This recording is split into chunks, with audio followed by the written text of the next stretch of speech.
Hello दोस्तों, स्वागत है आपका अपने YouTube चैनल शिवानी स्टोरीज पर। आज मैं लेकर के आई हूँ कहानी का 7वां भाग।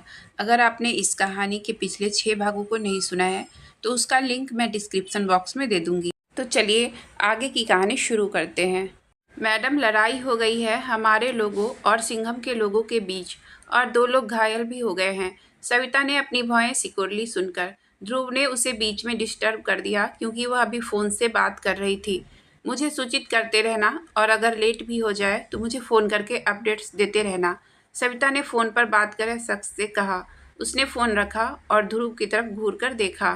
तुमने या तुम्हारे किसी आदमी ने उसे रोका क्यों नहीं? सविता ने ध्रुव से पूछा।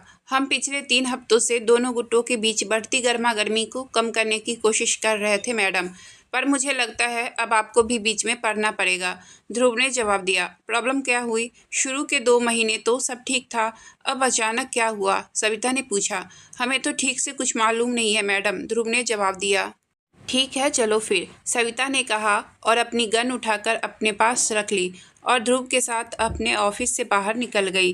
भीड़ लग चुकी थी और कुछ लोग एक दूसरे को मुक्के पर मुक्के बरसा रहे थे। सविता ने अपनी गन निकाली और हवा में चला दी, जिसकी आवाज़ सुनकर सभी अपनी अपनी जगह पर रुक गए। सविता भीड़ की तरफ बढ़ी और उन 2 आदमियों के पास आकर खड़ी हो गई, जो जख्मी हालत में भी एक दूसरे पर मुक्के बरसा रहे थे। यह क्या हो रहा है यहाँ? सविता ने पूछा। आप लोग अपने अपने काम पर क्यों नहीं हैं? सब चुप रहे। किसी ने कुछ नहीं कहा। पर या तो जवाब दो, नहीं तो फिर तुम्हें भुगतना पड़ेगा, सविता ने खतरनाक सी आवाज़ में कहा। भीड़ के पीछे से निकलकर एक प्रजापति का आदमी सामने आया, जिसे सविता पहचानती भी थी। मैडम, यह सिंघम के लोग हैं जो हमसे बुरी तरह बात करते हैं। यह ऐसा दिखाते हैं जैसे हम पर कोई एहसान कर रहे हैं। तुम सब के बारे में क्या? दूसरे आदमी ने उसे बीच में रोकते हुए कहा। क्या तुम लोगों ने उस हत्याकांड के बारे में बात करना शुरू नहीं किया था जो 20 साल पहले हुआ था, जबकि हमें ऑर्डर दिया गया था कि उस बारे में कोई बात नहीं करेगा? वह आदमी जो बोल रहा था वह सिंघम का आदमी था। इससे पहले कि सविता उन सबको डांटती कि बच्चों के जैसे लड़ रहे हो, तो भीड़ को चीरते हुए एक आदमी सामने आया। देव सिंघम भीड़ के बीचों बीच आकर खड़ा हो गया, जैसे कोई राजा हो और सब प्रजा उसके चारों तरफ चुपचाप खड़े हो। किसने गोली चलाई? जबकि मैंने मना किया था कि कोई भी साइड पर गोली नहीं चलाएगा और ना ही गन लेकर आएगा, देव ने चिल्लाते हुए पूछा। सभी चुप थे। मैंने चलाई, सविता ने शांति से जवाब दिया। देव ने एक नज़र सविता की तरफ देखा, फिर भीड़ की तरफ अपनी नज़र फेर ली। अपने काम पर वापस जाओ। अगर काम में जरा सी भी देरी हुई तो जिसकी वजह से भी हुआ होगा उसे जाकर मुझे जवाब देना होगा, देव ने सबको समझाते हुए कहा। उसके बाद फिर एक नज़र सविता की तरफ देखते हुए देव अपने ऑफिस की तरफ वापस चला गया। सविता थोड़ी नाराज हो गई कि देव के इस तरह उसे बिना कुछ बोले चले जाने से उसे देव की नज़रों में उसके लिए कुछ निराशा महसूस हुई थी। 2 हफ्ते बीत चुके थे उस रात के बाद। उसके बाद से उन दोनों के बीच कोल्ड वॉर जैसी स्थिति बनी हुई थी। जब भी वह मिलते थे तो वह काम की बात डिस्कस करते थे। उसने एक बार थोड़ी सी ही बात की थी। उसने उसे कॉन्ट्रेसेप्टिव यूज किया है या नहीं पूछा था। इसके अलावा उसने उस रात के बारे में कभी बात नहीं की थी और ना ही देव ने कोई बात की थी उस बारे में। उसने उसे तो बोल दिया था कि उसने पिल्स ली थी, लेकिन आश्वस्त होने के बजाय उसने महसूस किया था कि देव उसे संदेह की निगाहों से देख रहा है और ना ही उसे बुरा लगा था कि देव उस पर विश्वास नहीं कर रहा है। देव ना ही सविता को किसी से मिलते देखा था, ना ही वह किसी को डेट कर रही थी, तो उसका पिल्स लेना देव को थोड़ा असमंजस में डाल दिया था। पर सविता की दुनिया में जो इस वक्त उसकी पोजीशन है, उसके दुश्मन इसी फिराक में रहते थे कि उस पर हमला कर उसे बर्बाद कर दे। वह कोई चांस नहीं लेना चाहती थी। वह अपने आप को हर तरीके से सुरक्षित रखती थी, किसी भी अनचाही मुश्किल से बचने के लिए। सविता की आंखें अभी भी जाते हुए देव सिंघम पर थी। वह सब देखती रही जब तक वह उसकी आंखों से ओझल नहीं हो गया। उसने एक तेज सांस छोड़ी। वह जानती थी उस रात के बाद अगली सुबह उसने बहुत बुरी तरह बर्ताव किया था देव के साथ। पर उस समय वह बहुत आश्चर्य में थी और शर्मिंदा भी थी कि यह सब बातें भूलकर उसने कैसे उसके साथ रात बिता ली, कैसे उसकी इच्छा उसकी नफरत और गुस्से पर हावी हो गई। 6 सालों से वह इसलिए टिक पाई थी कि उसने अपने ऊपर नियंत्रण रखा हुआ था, पर देव सिंघम की एक छुअन से उसने अपना नियंत्रण खो दिया और अपने आप को सौंप दिया। जैसे ही वह ध्रुव के साथ अपने ऑफिस रूम में पहुंची, उसने ध्रुव को आदेश देते हुए कहा, मुझे तुरंत बताना अगर दोबारा आज की तरह कुछ हुआ तो। यह हमारे लिए बहुत ज़रूरी है। मैं नहीं चाहती हूँ इस प्रोजेक्ट को शुरू करने में अब कोई परेशानी आए। ध्रुव ने अपना सिर हिला दिया। जी मैडम, मैं ज़रूर बताऊँगा। आप कामों में बिजी थे, इसलिए मैं खुद सब संभालने की कोशिश कर रहा था। सविता ने उसे घूरते हुए पूछा, लड़ाई शुरू होने की वजह क्या थी? उसके सवाल से ध्रुव थोड़ा सकपका गया। वह कभी कभी यही होता था, दोनों के बीच सट्टेबाजी लगी थी शायद। कैसी सट्टेबाजी? घुमा फिरा कर मत बताओ, ठीक से साफ साफ बताओ। ध्रुव ने सिर हिला दिया। हमने सुना है कि कुछ लोग बातें कर रहे थे कि आपके और देव सिंघम के बीच कुछ ठीक नहीं चल रहा है। हमारे कुछ लोगों का मानना है कि यह प्रोजेक्ट पूरा नहीं हो पाएगा और बीच में ही बंद हो जाएगा। हाँ, सविता ने बड़े आराम से कहा, पर उसकी बात सुनकर वह परेशान हो गई थी। ऐसा तो नहीं था कि उसके और देव सिंघम के बीच पहले सब कुछ ठीक ठाक था। यह हम दोनों दोस्त थे, तो उन्हें ऐसा क्यों लगता है कि हम दोनों के बीच अब कुछ ठीक नहीं चल रहा और पहले ठीक था? आज शाम उसी जगह पर सबको फिर से इकट्ठा करना, जब सबकी शिफ्ट खत्म होगी और सब एक साथ उपस्थित हो। मैं उनसे बात करना चाहती हूँ। ध्रुव ने सिर हिला दिया और उसके ऑफिस से बाहर चला गया। उसके जाते ही सविता ने एक ठंडी आह भरी और कुर्सी से टेक लगाकर बैठ गई। अब जब उसके लोगों के भविष्य के लिए वह कुछ कर रही थी, तो अब कुछ खराब नहीं होने दे सकती थी। उसने सोचा कि उसको अपने गुस्से और नफरत को अलग रखकर देव सिंघम के साथ बात करनी चाहिए, जबकि उसका दिमाग उसकी इजाज़त नहीं दे रहा था। वह जानती थी यही सही तरीका है। इस ख्याल को अपने दिमाग में रखते हुए वह खड़ी हुई और अपने कमरे से बाहर निकल गई। देव के ऑफिस के बाहर आकर उसने दरवाज़ा खटखटाया। उसने सुना कि अंदर से एक गहरी सी आवाज़ आई, कम इन। उसे बहुत हिचकिचाहट हो रही थी अंदर जाने में, इसलिए 2 पल वह वहीं खड़ी रही। सविता ने दरवाज़ा खोला और अंदर आ गई। देव अपनी सीट पर बैठा लैपटॉप पर कुछ टाइप कर रहा था। उसने नज़रें उठाकर तब देखा जब सविता उसके नज़दीक आकर सामने कुर्सी पर बैठने लगी। जब देव ने सविता को देखा तो हैरानी से उसकी आंखें फैल गई और उसे देखने लगा। देव बिल्कुल बच्चों जैसा दिख रहा था, बिल्कुल मासूम सा। उसका निचला होठ हल्का बाहर निकला हुआ था और पाउट जैसा मुंह बना रखा था। सविता का मन किया बस अभी उसको किस कर ले, फिर अपने मन से बेवकूफ़ी भरे ख्यालों को निकाल दी। देव ने कुछ नहीं कहा, वह अभी भी उसे वैसे ही देख रहा था। सविता जानती थी कि दोनों के बीच यह चुप्पी देव नहीं तोड़ेगा और उसे ही पहल करनी होगी, तो उसने ही पहल करते हुए कहा, मैं यहाँ तुमसे समझौता करने आई हूँ। हमें किसी एक पॉइंट पर सहमत होना होगा, नहीं तो हमारे लोग हमें लड़ता देख खुद भी लड़ते रहेंगे।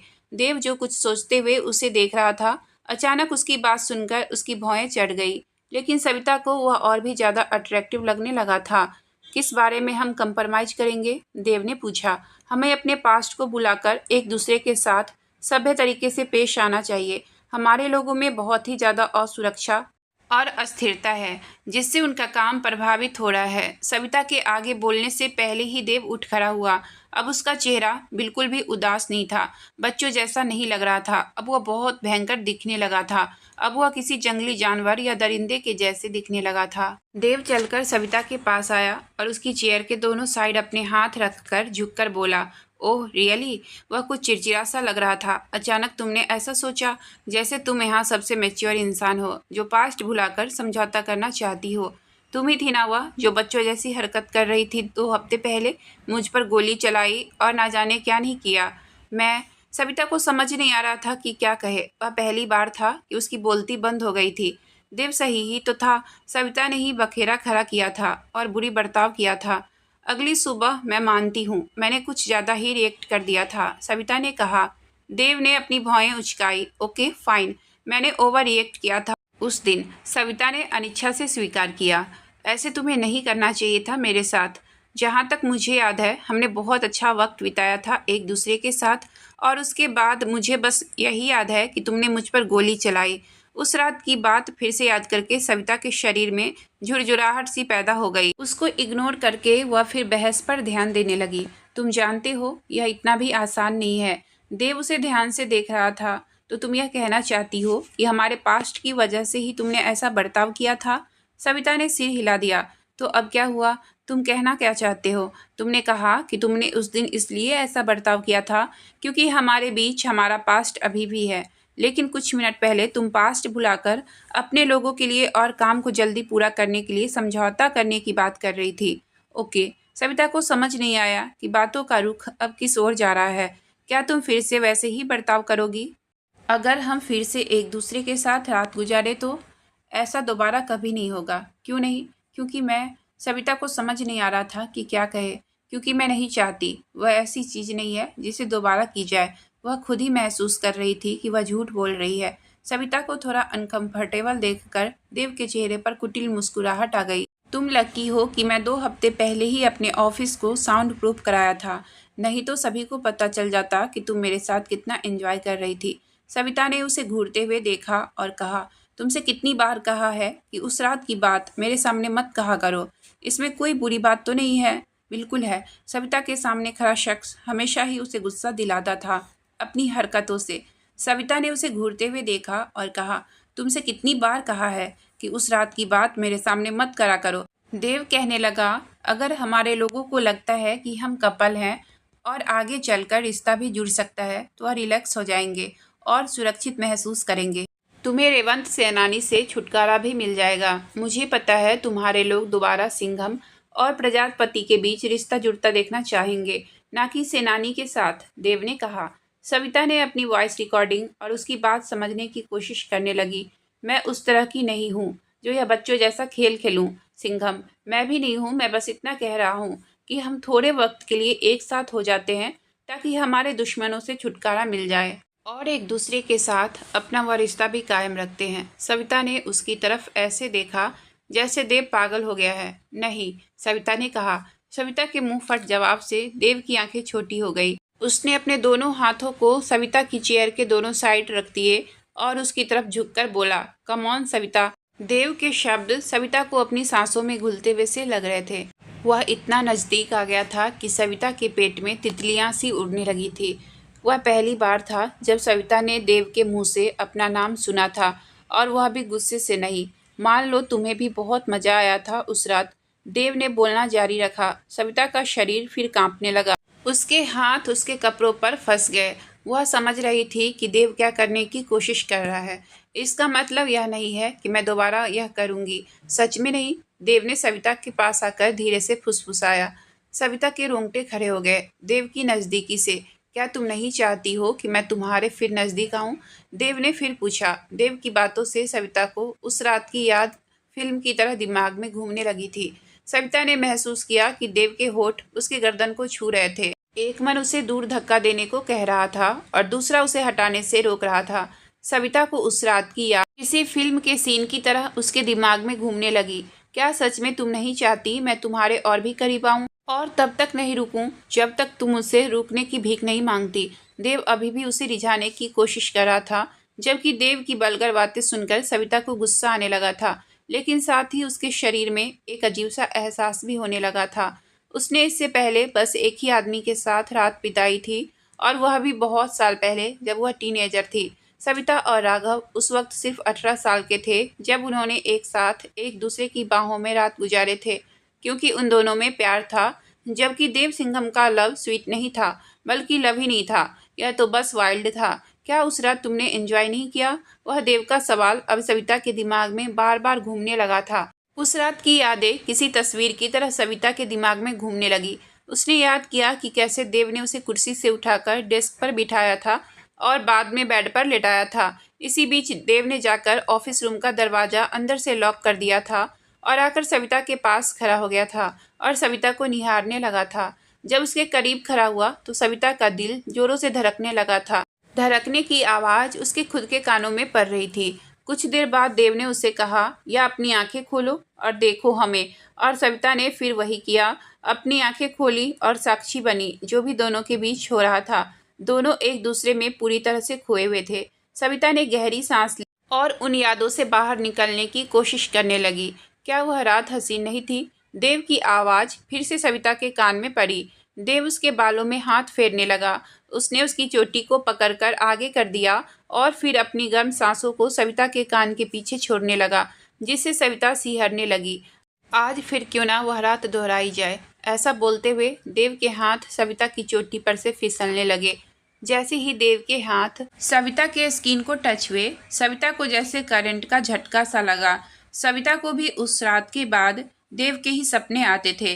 रात भर सिर्फ देव ही छाया रहता था सविता के सपने में भी, और दिमाग में भी। और अगली सुबह अपने धड़कते दिल के साथ वह उठती थी, उस अजीब से एहसासों के साथ।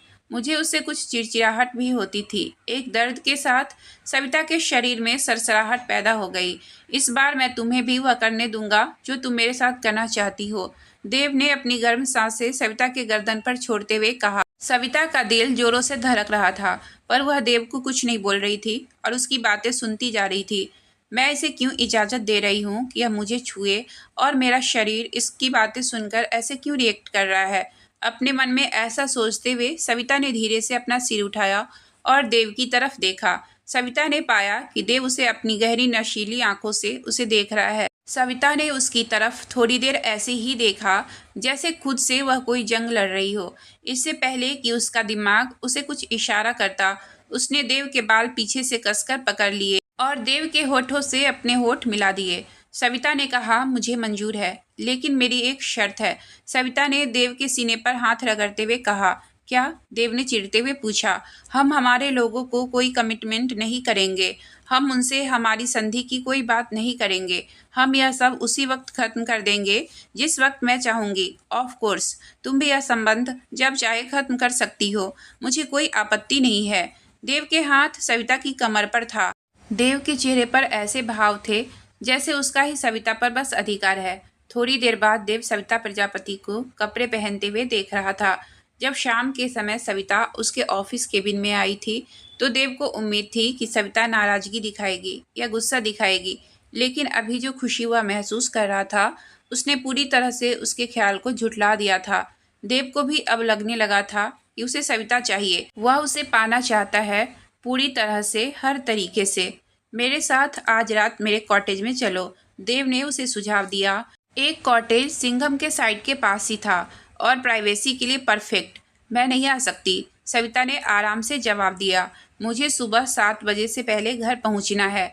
मुझे और भी बहुत सारे काम हैं, और वैसे भी मैं अपने लोगों को ऐसे नहीं छोड़कर जा सकती तुम्हारे साथ। हम सुबह होने से पहले वापस आ जाएंगे। मेरा कॉटेज यहाँ से सिर्फ आधे घंटे की दूरी पर ही है, और तुम्हारे आदमी खुद का ख्याल रख सकते हैं रात भर। सविता ने ना में सिर हिला दिया, लेकिन उसे देखकर लग रहा था कि जैसे वह ना नहीं कहना चाहती है। बस हम दोनों होंगे और कोई नहीं होगा हमें डिस्टर्ब करने के लिए, देव ने आगे कहा। फिर हमें कोई जल्दी नहीं होगी, बल्कि पूरी रात होगी, और तुम जितना चाहो। सविता देव को एक समान नज़रों से देख रही थी। मुझे पता है तुम मुझे बदलने की कोशिश कर रहे हो ताकि मैं तुम्हारी बात को मान जाऊं सिंघम, सविता ने कहा। देव मुस्कुराया। बिल्कुल, मैं ऐसा ही कर रहा हूँ। मेरा मन तुमसे भरा नहीं है, अभी तो शुरुआत है, देव ने कहा। मैं बस हमारे बारे में सोचता रहता हूँ, कब हम मिले और मैं अपनी इच्छा पूरी करूँ। सविता की आंखें बड़ी हो गई। तुम मेरे बारे में सोचते हो? सविता ने पूछा। हाँ, देव ने सविता को अपनी तरफ खींचते हुए जवाब दिया। उसने सविता को बेड पर धक्का दिया और उसके ऊपर आ गया। देव ने अपने होठ सविता के गर्दन पर रख दिए। वह गहराई से उसकी खुशबू को सूंघने लगा, उसे अपने ऊपर जब्त करने लगा, लेकिन सविता ने अपना चेहरा दूसरी तरफ कर लिया ताकि देव को और जगह मिल सके। देव चाहता था कि सविता भी वही महसूस करे जो वह महसूस कर रहा था।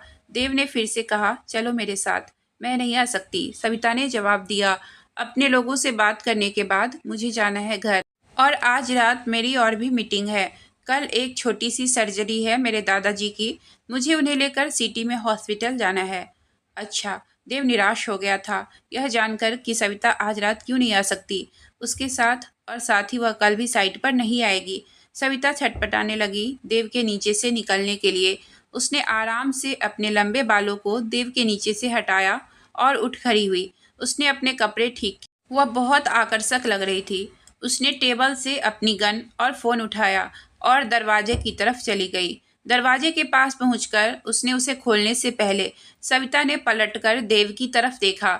मैं तुम्हारे साथ तुम्हारे कॉटेज कल रात को चलूंगी, इतना कहकर वह तुरंत रूम से बाहर निकल गई। और जैसे ही देव ने सुना वह बहुत खुश हुआ, जैसे वह टीनेजर लड़का हो जिसे अपनी पहली क्रश से मिलना हो। उसे इंतजार ही नहीं हो रहा था कल रात का। उसने तुरंत अपने कपड़े पहने और रूम से बाहर निकल गया। मैडम, क्या आप दूसरा रूम यूज करना चाहेंगी? हमने स्पेशली आपके लिए ही तैयार करवाया है। सविता ने उसकी तरफ देखा। वह अधेड़ उम्र का था और बहुत ही नर्वस लग रहा था। वह हॉस्पिटल का ही कोई स्टाफ मेंबर था। सविता और सविता के आदमी उस एक्सक्लूसिव प्राइवेट हॉस्पिटल के मीटिंग रूम के बाहर खड़े थे, जो हॉस्पिटल उसके दादाजी के दोस्त का था। सालों से उसके दादाजी की रूटीन चेकअप और कभी कभी सर्जरी के लिए इस हॉस्पिटल में लाया जाता था। हम यहाँ इसी में ठीक हैं, सविता ने कहा। कुछ लोग और आने वाले हैं। हाँ, कितने बजे मेरे दादाजी को डिस्चार्ज मिलेगा? उस आदमी ने सविता को हताश नज़रों से देखा। शायद 5 बजे तक हो जाएगा, पर प्लीज हमारी आवभगत को स्वीकार कीजिए। जो रूम हमने आपकी मीटिंग के लिए तैयार करवाया है वह ज़्यादा कंफर्टेबल है और बड़ा भी है। सविता ने अपनी भौहें सिकोड़ ली उस आदमी के बार बार आग्रह करने पर। फिर हल्का मुंह बनाकर वह उस रूम की तरफ जाने के लिए उस आदमी के पीछे पीछे अपने आदमियों के साथ प्राइवेट विंग की तरफ चलने लगी। जैसे ही वह सब उस रूम तक पहुंचे और दरवाज़ा खोलकर अंदर जाने के हुए, सविता और उसके आदमियों ने रूम की तरफ अपनी अपनी गन निकालकर तान दी। अंदर उस बड़े से पर्सनल रूम में अपने काफ़ी सारे आदमियों के साथ बैठा था रेवंत सेनानी, उसका अनचाहा प्रेमी। सविता, वेलकम, रेवंत ने बड़ी सी मुस्कुराहट के साथ कहा। तुरंत ही सविता को चिड़चिड़ाहट सी महसूस होने लगी। तुम्हारा बहुत ज़्यादा हो रहा है अब, सविता ने उसे वार्न करते हुए कहा। सविता उसे पहले भी कई बार वार्न कर चुकी थी कि वह अपना इस तरह से मजाक ना बनाए, पर वह तब भी उसके पीछे पड़ा हुआ था। फूल तो आने बंद हो गए थे, लेकिन उसकी जगह दूसरे गिफ्ट आने शुरू हो गए थे, जैसे कि ज्वेलरी और साड़ी। लेकिन सविता वह सभी गिफ्ट्स चेतावनी के साथ वापस भिजवा देती थी। उसकी बुआ नीलाम्बरी तो खुशी से उछल गई थी कि एक अमीर और ताकतवर इंसान उसकी भतीजी के पीछे पड़ा हुआ है शादी करने के लिए। सविता इस बारे में अपनी बुआ से ज़्यादा बात नहीं करती थी, पर उसकी बुआ के लिए यह दिन नर्क जैसा होगा अगर उन्होंने रेवंत को सविता के सामने उसके दूल्हे के रूप में खड़ा कर दिया तो।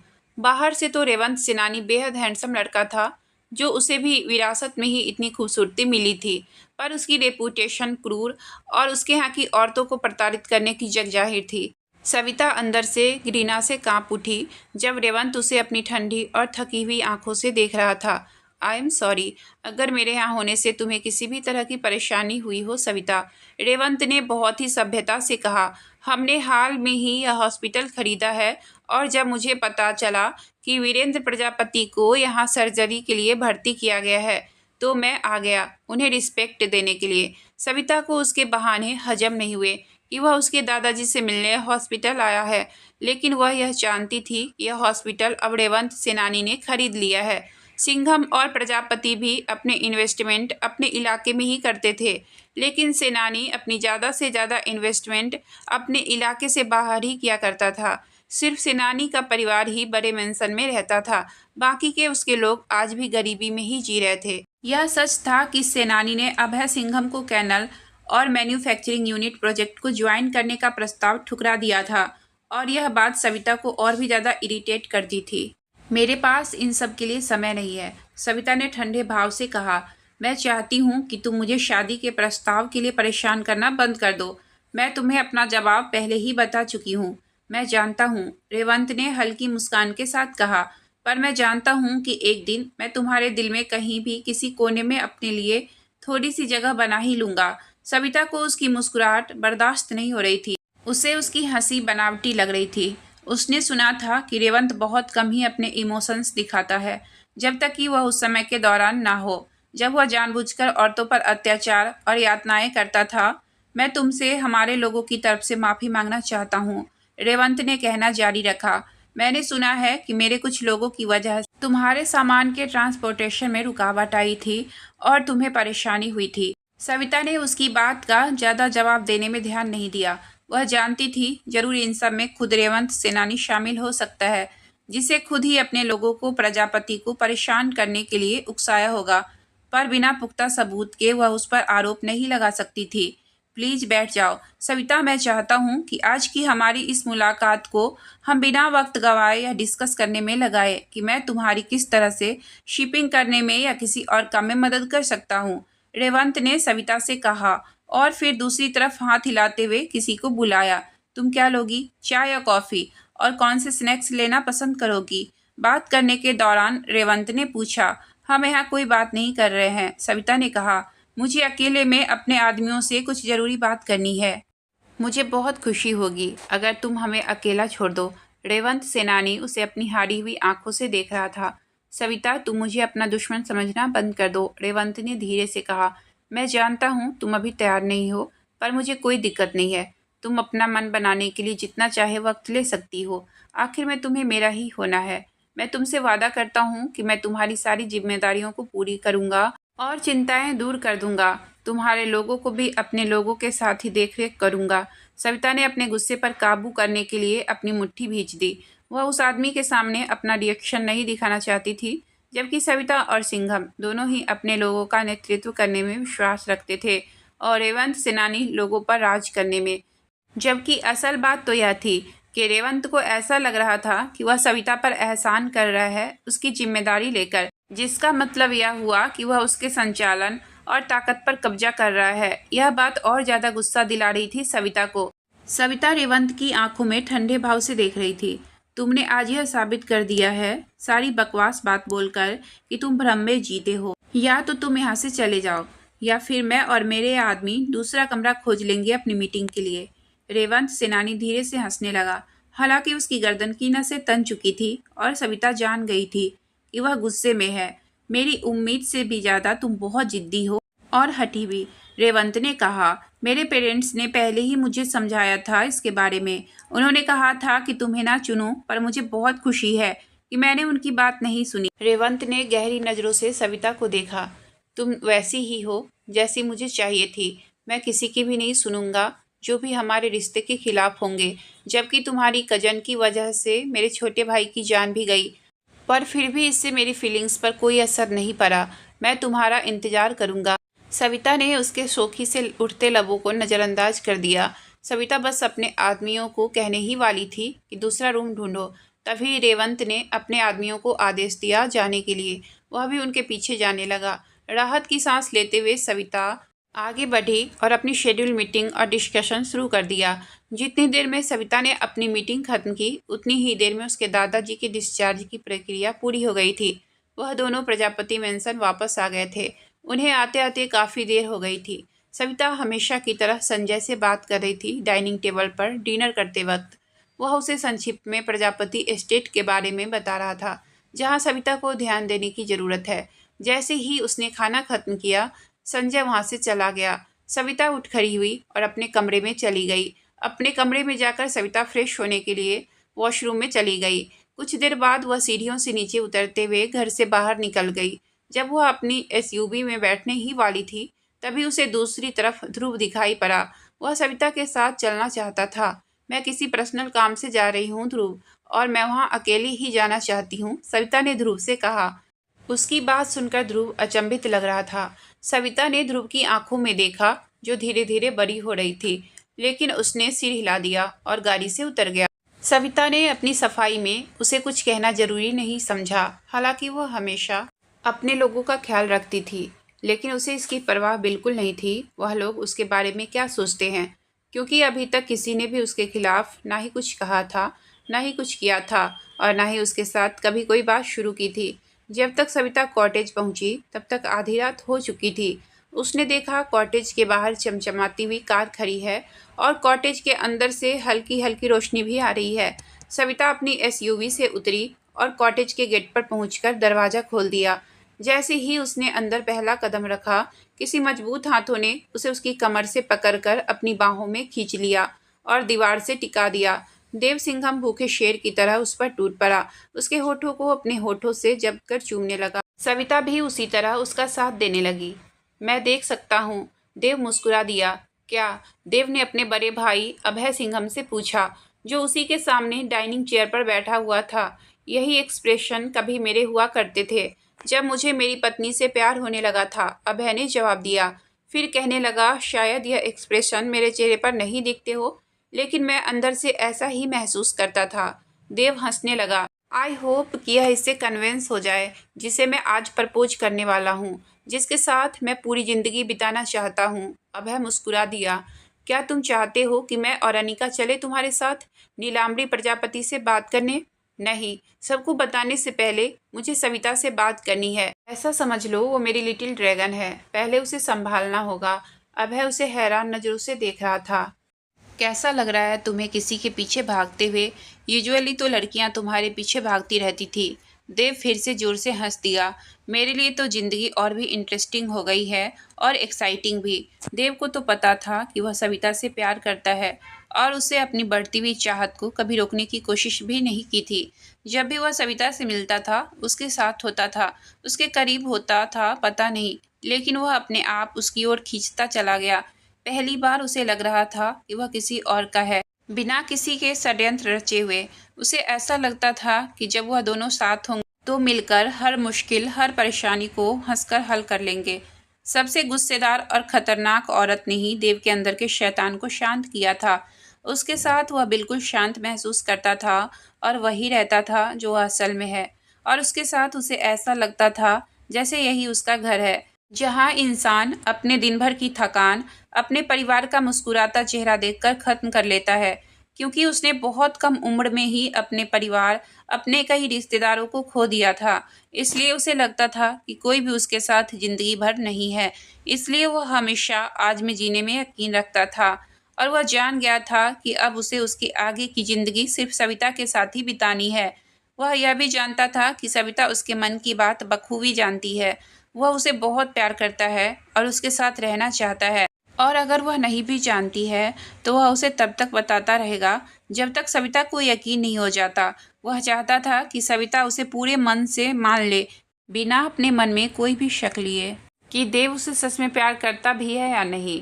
वह बस यही उम्मीद लगा कर रखा था कि सविता उसे ज़्यादा इंतजार न कराए, क्योंकि अब देव सब्र नहीं कर पाएगा अपनी नई जिंदगी उसके साथ शुरू करने में, और ना ही अब उसे इंतजार होगा सारी दुनिया को उसके और अपने रिश्ते के बारे में बताने का।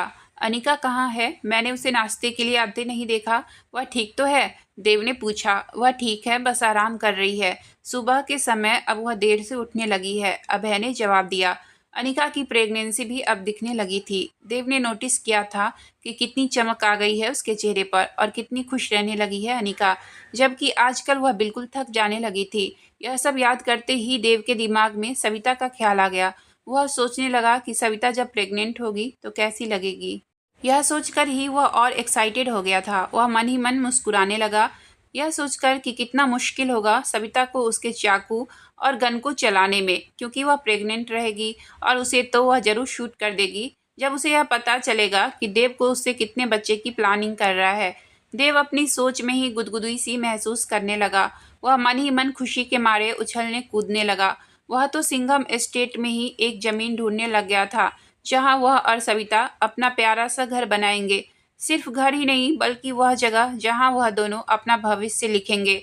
उसने सोच लिया था कि कैसे वह दोनों मिलकर प्रजापति मेंशन से लेकर उसके सिटी तक का सारा काम संभाल लेंगे। उसने कुछ एस्टेट एजेंट से बात भी कर ली थी जो उसे अगले हफ्ते नई जमीन दिखाने वाले हैं। देव ने अपना बाकी का बचा नाश्ता जल्दी जल्दी खत्म किया। ठीक है, फिर बाद में मिलते हैं बिग ब्रदर। अभय अपने छोटे भाई की हड़बड़ाहट देखकर मुस्कुराने लगा। गुड लक भाई। देव अपनी गाड़ी में बैठा और कॉटेज के लिए निकल गया, जहां उसने आज सुबह सविता को मिलने के लिए बुलाया था। वहां पहुंचकर उसने देखा कि सविता की गाड़ी कॉटेज के सामने नहीं खड़ी है। इसका मतलब वह अभी तक नहीं पहुंची है। वह मंद मंद मुस्कुराने लगा, यह सोचकर कि बीती रात उसने सविता को कितनी देर तक जगा कर रखा था। अभी बस वह 6 घंटे पहले ही तो सविता यहाँ से गई थी। शायद वह अभी तक सो रही होगी। देव उसका कॉटेज में इंतजार करने लगा। 1 घंटे बाद उसने फिर सविता को मैसेज किया, यह पूछने के लिए कि वह जाग गई है या नहीं, और कल की देरी की वजह से ही तो नहीं वह लेट हो रही है। लेकिन उसने कोई जवाब नहीं दिया। सविता ऐसी बिल्कुल भी नहीं थी, क्योंकि वह हमेशा ही वक्त पर पहुंचती थी, और अगर कभी लेट भी हो जाती तो वह मैसेज करके बता देती थी या कॉल करके बता देती थी कि वह लेट हो जाएगी। देव ने 1 घंटा और इंतजार किया। जब वह नहीं आई और ना ही उसका कोई कॉल या मैसेज आया, तो देव अपनी गाड़ी में बैठा और प्रजापति मेंशन की तरफ निकल गया। जैसे ही वह वहां पहुंचा, उसकी नज़र सबसे पहले उन गार्ड्स पर पड़ी जो दरवाजे के बाहर खड़े इंतजार कर रहे थे। उन सबके चेहरे कुछ गंभीर दिख रहे थे। वैसे तो हमेशा यह भाव उनके चेहरे पर रहते ही थे, लेकिन आज कुछ अलग था जो देव को खटक गया। चिंता जताते हुए देव ने उनसे पूछा, क्या सविता ठीक है? सविता अक्सर रात को देव से उसके कॉटेज में मिलने लगी थी। इनमें वह दोनों साइट पर रहकर एक साथ काम करते थे, जिससे उनके लोगों में शांति और राहत बनी हुई थी। एक यूनिट की प्लानिंग लगभग खत्म हो गई थी, बस फाइनल टचअप बाकी था। सविता जानती थी कि अगर यह प्लांट शुरू हो गया तो इससे उनके लोगों का कितना फ़ायदा होगा, और वह बहुत खुश थी जिस तरह से काम चल रहा था। उसको देव सिंघम के साथ काम करने में मज़ा आने लगा था। वह बहुत ही नॉलेजेबल और धैर्य दिखाता था सविता को समझाने में कि काम कैसा चल रहा है। पर कभी कभी ऐसा होता था कि वह किसी छोटे से डिसीजन पर यूं ही सविता से बहस कर जाता था। सविता अब समझ जाती थी कि जरूर कोई वजह ही होगी इसके ऐसा करने की। एक रात जब वह दोनों देव के कॉटेज में थे, बताओ तुम्हें अच्छा लगा? देव ने सविता के कान के नज़दीक अपने होठ को ले जाकर गहरी आवाज में कहा। सविता बेड पर लेटी हुई थी और देव उसके ऊपर सविता को बाहों में लिए हुए था। मुझे अच्छा लगा, सविता ने हाँफते हुए कहा। यह सच था कि तुम्हें पसंद आया, बताओ मुझे, क्योंकि तुम जानती हो तुम मेरी हो, देव ने फिर कहा। सविता चुप थी। बताओ, देव ने फिर उसे बोलने को कहा। बोलो तुम मेरी हो, सविता ने मधोशी में डूबते हुए कहा। शायद मुझे यह शर्त भी जोड़ना चाहिए था कि मैं जब चाहूँ तुम्हारे मुंह पर हाथ रखकर तुम्हारा मुंह बंद कर दूं, सविता ने हाँफते हुए कहा। सविता ने अपनी गर्दन पर देव के खींचते हुए होठ महसूस किए, जैसे वह मुस्कुरा रहा हो। सविता जानती थी कि वह देव को इस दौरान जितनी भी छूटें देती थी वह देव को पसंद आई थी। देव तब तक नहीं रुका जब तक उसका मन नहीं भरा। सविता ने अपना चेहरा उठाकर देव के चेहरे की तरफ देखा। तुम जानते थे ना कि सुबह मीटिंग में मैं सही थी, फिर भी तुम मुझसे बात करते रहे, इसलिए मैं तुमसे गुस्सा थी और गुस्से में मैंने तुम्हारे साथ आज वाइल्ड प्यार किया। सविता उसे अपराधी ठहरा रही थी। देव के लबों पर एक मुस्कान बिखर गई। क्या सच में तुम वाइल्ड थी? देव ने कहा। तुम मान क्यों नहीं लेते? इस बार हम दोनों की ही परफॉर्मेंस अच्छी थी, सविता ने कहा। दोनों की ही परफॉर्मेंस शानदार थी और दोनों ही शांत हो चुके थे। सविता ने वापस अपना सर देव के सीने पर रख दिया। अब दोनों ही चुपचाप अपने अपने ख्यालों में खोए हुए थे। देव के दिल की धड़कन को अपने कानों के नज़दीक से सुन रही थी। सविता खिड़की से हल्का झांकते हुए चांद को देख रही थी। वह जानती थी अब उसे जाना होगा, फिर कल उसे अपनी जिम्मेदारियों को वापस संभालना है।